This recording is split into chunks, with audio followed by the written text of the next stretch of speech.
Welcome to a new season of No Contest. I'm your host, Ashton Gogins. For the last few years, I've been embedded on the World Championship Tour, taking you behind the scenes and exploring the local food, culture, and characters, from Jeffreys Bay to Chopu, Saquarema to Salina Cruz. This season, we're taking some time off tour and exploring a handful of the surf world's dizzying array of international destinations and cultural centers. This is No Contest. Our first stop? Perhaps the most influential city in the world, New York. Home to more than 16 million people, if New York City and the surrounding area were its own country, it would make for the 10th largest economy in the world. It's also one of the most fun places to score punchy sandbar wedges that any surfer could dream of. Just ask Kolohe Andino and the Reckless Isolation crew.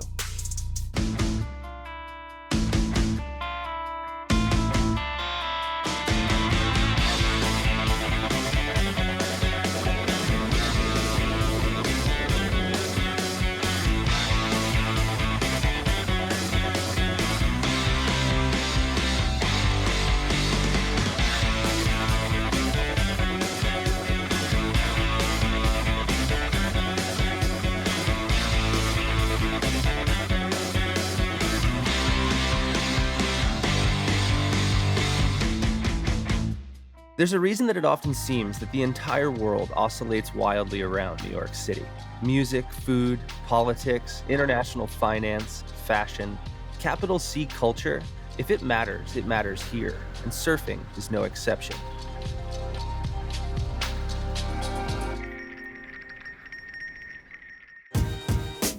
With hundreds of miles of coastline from Montauk to Far Rockaway, New York surfing can be broken cleanly into three categories. The city and Rockaway Beach, then crossing the Atlantic Bridge into Long Island, all the way to the Hamptons, Montauk, and the so-called East End. But what unites all New York surfers is their serious grit, a relentless optimism, a tireless work ethic, and the willingness to often suffer for their joy, enduring long summer flat spells, unpredictable tropical storms, and some of the most raw, radical winter conditions that you'll surf anywhere. But if you can handle New York's harsh elements, you might be surprised to find warm, even welcoming lineups, and one of the most diverse communities of surfers in the world, something that our first local guide, Tyler Brewer, takes a great deal of pride in. New York City surfing is amazing. Dude, it's so fucking awesome right now. I mean, it's one of the coolest places I think I've ever seen it. You know, yeah, it's a bit more crowded. There's more people surfing, but it's so diverse. There's mostly women and people of multiple ethnicities and backgrounds that are out. It's nice. Like, people are friendly. I find it to be really enjoyable. Tyler is a second-generation New York surfer, a community pillar, and the host of the excellent podcast Swell Season Surf, which he records just down the street from 30 Rock and the Rainbow Room at the Newsstand Studio in Rockefeller Center. My podcast would be boring if it were in any other place in the world. I can pull from, a surfer, I can pull a plumber, I can do an artist, a writer, a director, a CEO, a business mogul. Like, you get all walks of life. And the cool thing is, like, when you go out and surf, you don't know anything. All those suits that we wear are stripped to just a wetsuit.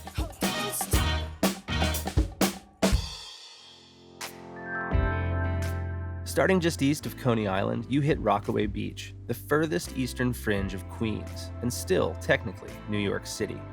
A 5-mile-long stretch of boardwalk, and easily accessible waves breaking off rock groins that surfers refer to by street number, 90th Street, 110th Street, and so on. For surfers living in Rockaway, the commute into the city is a fairly simple one. The drive can take as little as an hour without traffic, or you can take the Far Rockaway A train to Broad Channel, then the A or the C all the way into the city.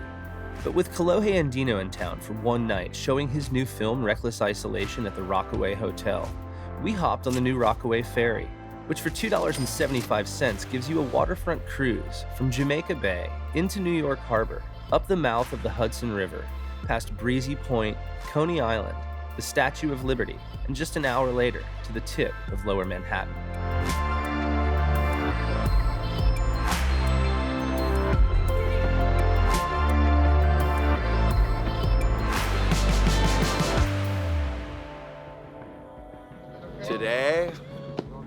We woke up, checked the surf, hopped on a ferry, went past the Statue of Liberty, went into the World Trade Center, took photos, got back on the ferry, came back, surfed, and got bombarded by 50 groms that were psyche, which was the shit.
Came in, took a group photo, shake hands, kiss babies, now we're going to show the movie.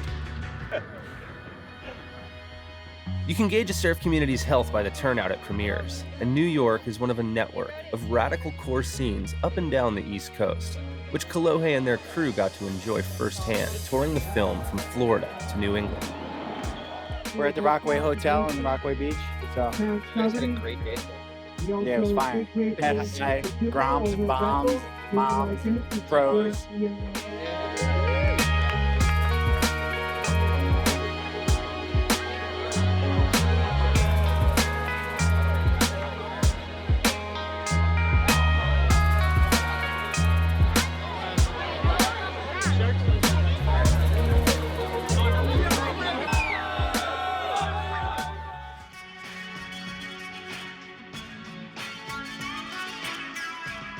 Rockaway has changed a lot in the last 10 years. New developments, new money, but unlike so many other parts of New York City where growth has misplaced the local community, the Rockaway that you see today is a diverse, eclectic, bustling, working-class community.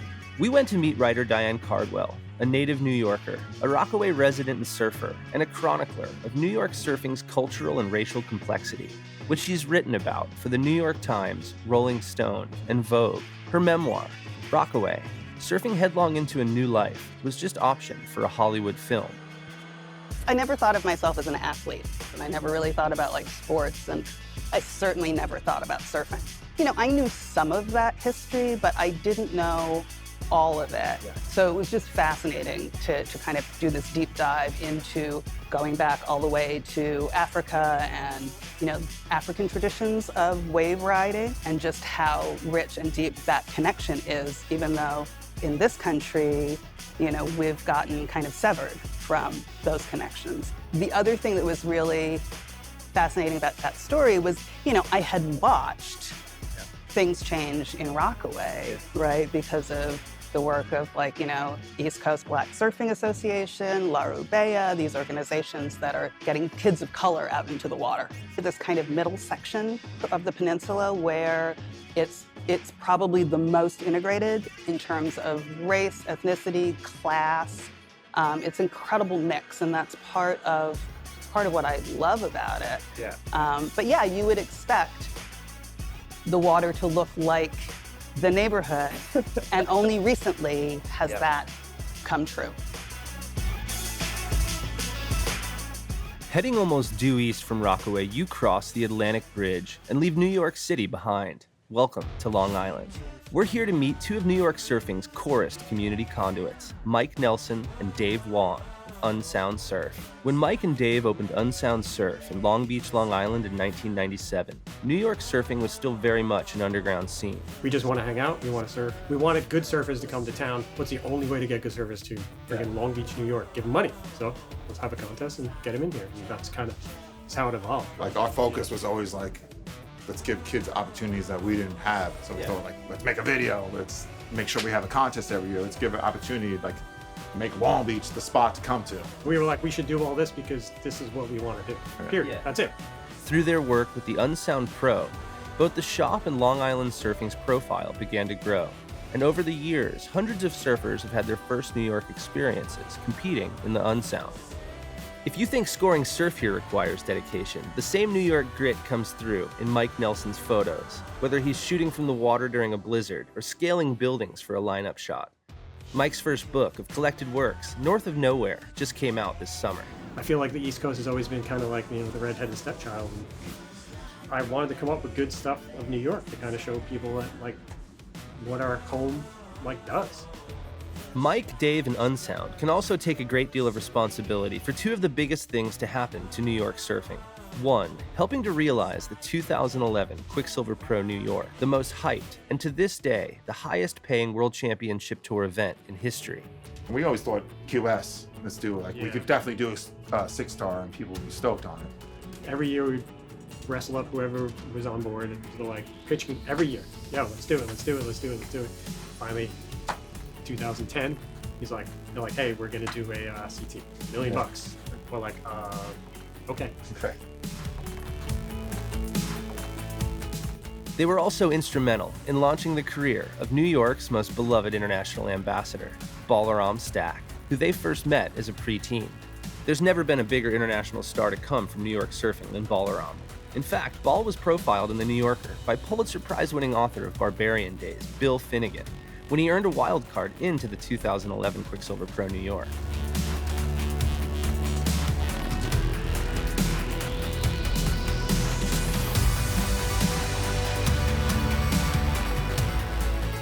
Over the last decade, Balaram has cemented a place amongst the best tube riders in the world, with a spot on the list of surfers from the East Coast that can proudly call themselves pipe specialists.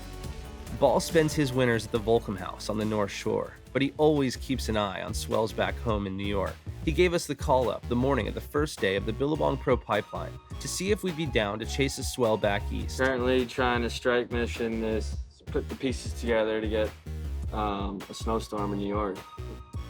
Should be pumping. 42-degree water.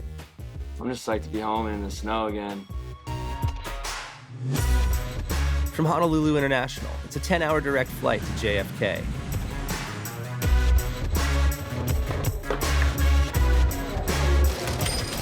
That's the difference between New York and Los Angeles. If you skated through a crowded LAX terminal, you'd probably get tackled by cops and thrown in jail. In New York, you can do whatever you want. It's like a sidewalk. No one cares.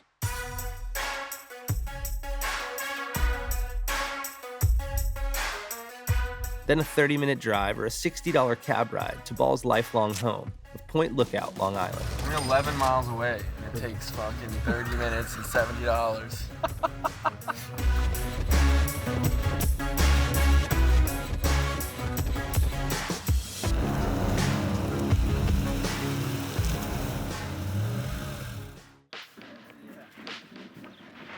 Home sweet home.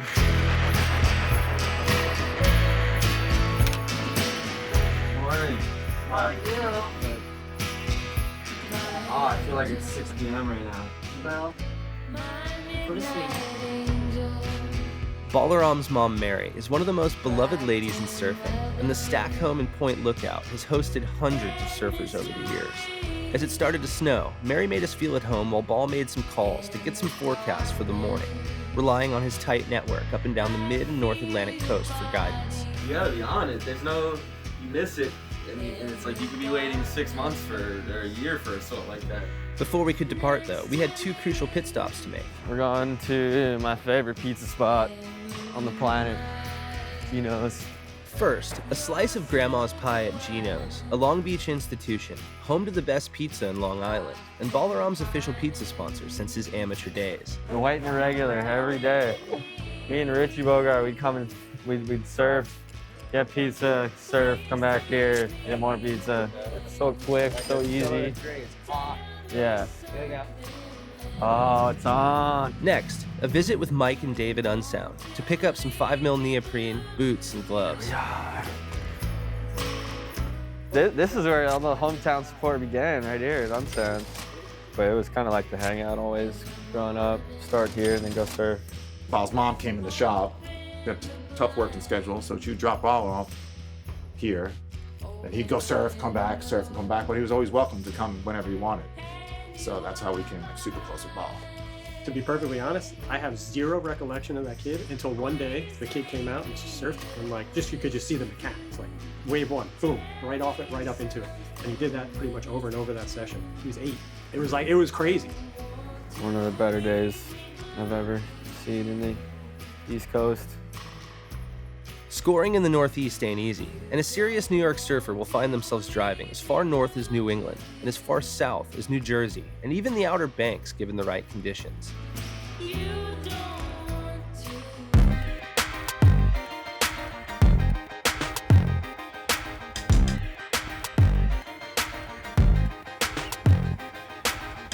It's supposed to be like 70-mile-an-hour winds and like 10 foot here tomorrow. Yeah, I started surfing in the winter when I was like 10 or 11, and I would use a 4.3 with a spring suit on top, and then like a detachable hood, boots, gloves.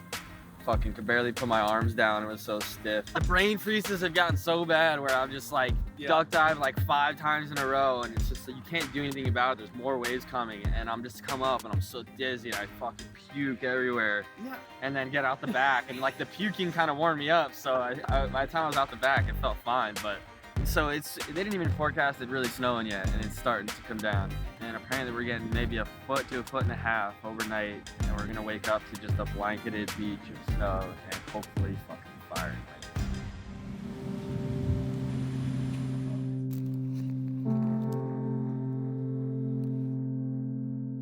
Little Tosh Tudor flew out to meet us for the swell, while our friends Simon Hetrick and Seth Conboy drove up from Maryland. Try these things out. They'll save your feet for a few hours. I don't even think you can see the beach right now. It's snowing so hard. It starts building right when it gets off the coast. The whole East Coast is wrapped.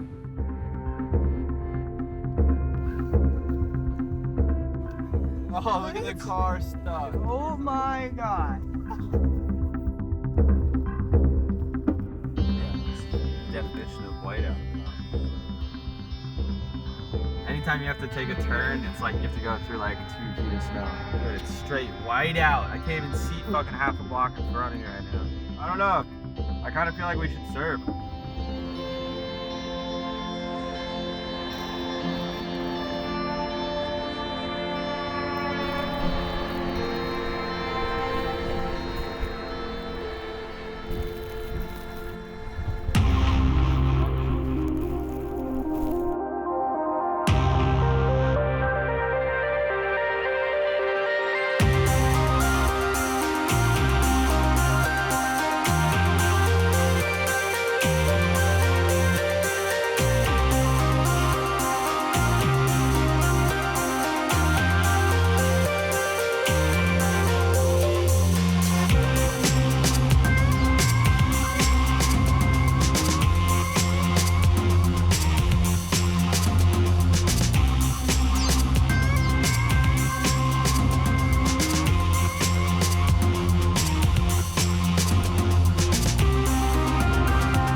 Casualties of the frozen tundra game.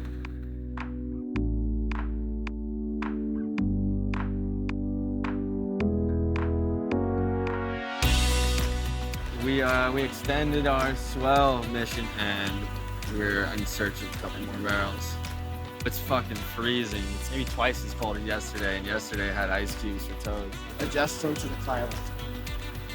After yesterday's surf, I think nothing's slowing us down.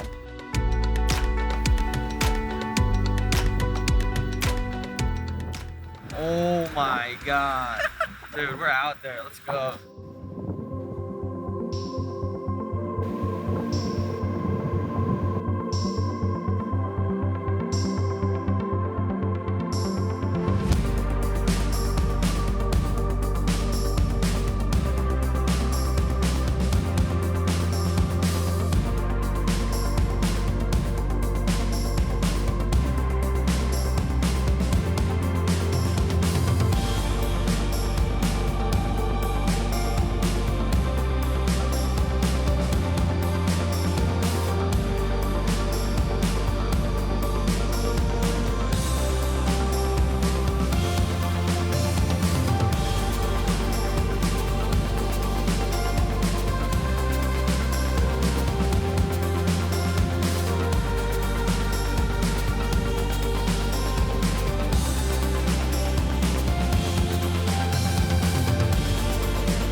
Definitely cold, but I think I'm adjusted.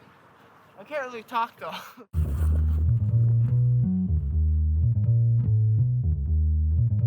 After toasting our accomplished mission in the city with Balaram, we headed over the Williamsburg Bridge to Pilgrim Surf and Supply, Brooklyn surfing's cultural cathedral, founded by this gentleman here, Mr. Chris Gentile. I didn't move to New York to have a brand, and I didn't move to New York to have a fucking surf shop.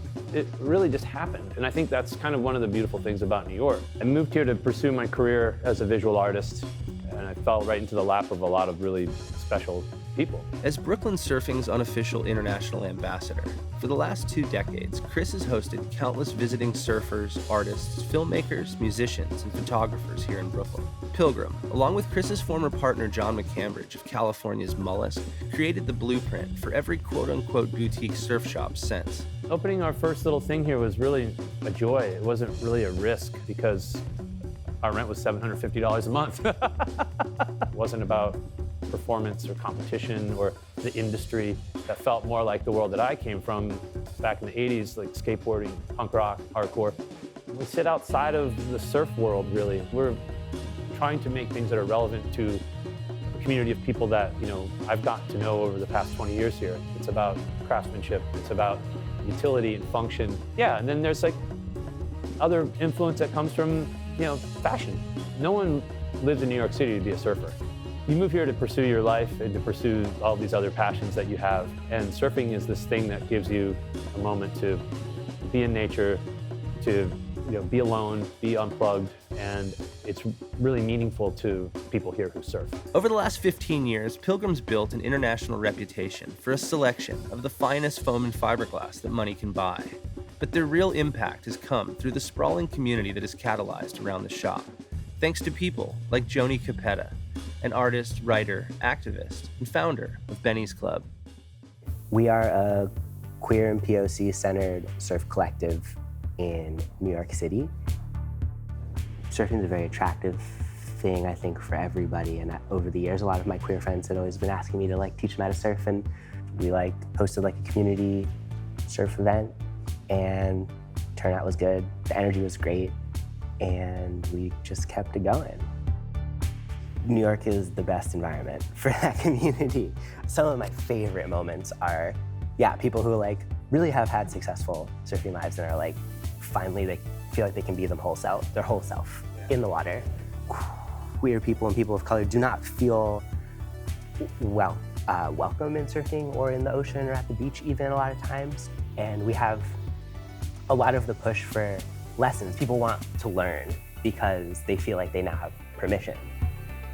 I mean, it's New York, it's diverse. There's people doing all kinds of things, living all kinds of lives here, and they all have the option to take the train to the beach. The lineups are diverse. Separate from Benny's Club, it's the only place I've surfed where you're less likely to see a white man than anything else in the water, It's half a joke and it's not a joke where New York needs Benny's Club less than anywhere else in the country. What we have here is really special.